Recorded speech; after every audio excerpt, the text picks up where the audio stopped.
పేదలందరికీ ఇళ్ల స్థలాలు కేటాయించాలని సిపిఐ రాష్ట్ర కార్యదర్శి ఎమ్మెల్యే కూనంనేని సాంబశివరావు డిమాండ్ చేశారు. ప్రభుత్వ భూముల్లో గుడిసెలు నిర్మించుకుని నివసిస్తున్న పేదలను బలవంతంగా ఖాళీ చేయించొద్దన్నారు. బాధితులకు ప్రత్యామ్నాయ ఇళ్లు స్థలాలు చూపించాలంటున్న కూనంనేనితో మా ప్రతినిధి Sangeetha face to face. Indira park దగ్గర వామపక్షాల సమక్షంలో పెద్ద మహాధర్నా అనేది జరుగుతుంది. పేదలకు ఇళ్లను కేటాయించాలి, అదేవిధంగా ప్రభుత్వ భూములలో ఇళ్లు వేసుకున్నవి కూల్చేసిన వెంటనే వారికి ఇల్లు కేటాయించాలని చెప్పేసి అనే నినాదాలతో మాత్రం ఇక్కడ మహాధర్నా అనేది జరుగుతుంది. మనతో పాటు ఎమ్మెల్యే కూనంనేని సాంబశివరావు సార్ ఉన్నారు.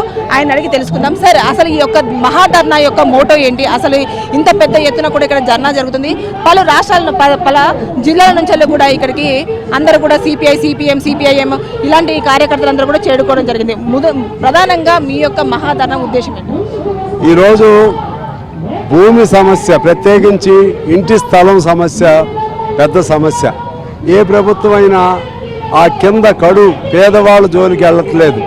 మిగిలిన ఏవో చేస్తూ మేము పేదవాళ్ళకి చేసామని అనుకుంటున్నారు.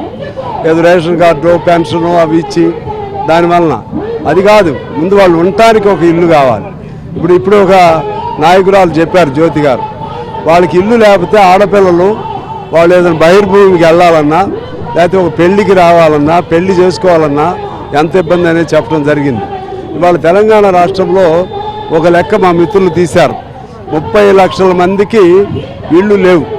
అందులో 18 లక్షల మంది గుడిసెలు వేసుకుని ఉన్నారు.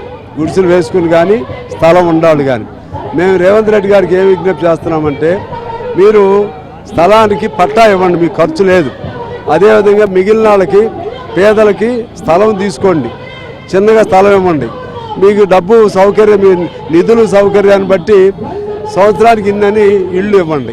ముందైతే స్థలం, ఉన్న స్థలానికి పట్టా, అదేవిధంగా లేని వాళ్ళకి స్థలం. ఈ డిమాండ్స్తో మేము చాలా సంవత్సరాల తర్వాత ఈ పెద్ద మహత్తరమైన పోరాటానికి శ్రీకారం చుట్టాం. మాకేమి గవర్నమెంట్కి వ్యతిరేకం కాదు. ఏ గవర్నమెంట్ కూడా మీరు ఆలోచన చేసి పేదవాళ్ళని అసంతృప్తి గురి కాకుండా చేయాల్సిన బాధ్యత మీరు. ఇప్పుడు ఇక ఆగుతారని మేము భావిస్తున్నాం. ఎందుకంటే ఇంతమంది, ఇన్ని వేల మంది వచ్చి వాళ్ళ సహజంగా ఇంటి అవసరం లేని వాళ్ళు, లేదా వాళ్ళకి పట్టా కావాల్సిన అవసరం లేని వాళ్ళు, ఆడవాళ్ళు ఇన్ని వేల మంది రారు. ప్రభుత్వం గుర్తిస్తే మంచిది. గుర్తించి ఖచ్చితంగా పట్టా ఇవ్వాలి. అదే పద్ధతుల్లో పేదవాడికి స్థలం చూపెట్టాలి. అడవి భూముల్లో ఉండే వాళ్ళకి హక్కు పత్రాలు ఇవ్వాలి. అది చేయకపోతే ప్రభుత్వానికి నష్టం. ఆ అంశం తీసుకెళ్ళడానికి మేము వెళ్తున్నాం. తర్వాత ఇంకా దశల వారీ పోరాటం ఉంటుంది. ఇది ఇప్పట్లో పరిష్కారం కాదు. పేదలందరూ కూడా మీకే ఓట్లు వేసాం కాబట్టి దాని వైపు మంచి ఆలోచన చేయమని కోరుతా ఉన్నాం. వీడియో జర్నలిస్ట్ సూరిబాబుతో సంగీత, ఏబిఎన్ ఆంధ్రజ్యోతి, హైదరాబాద్.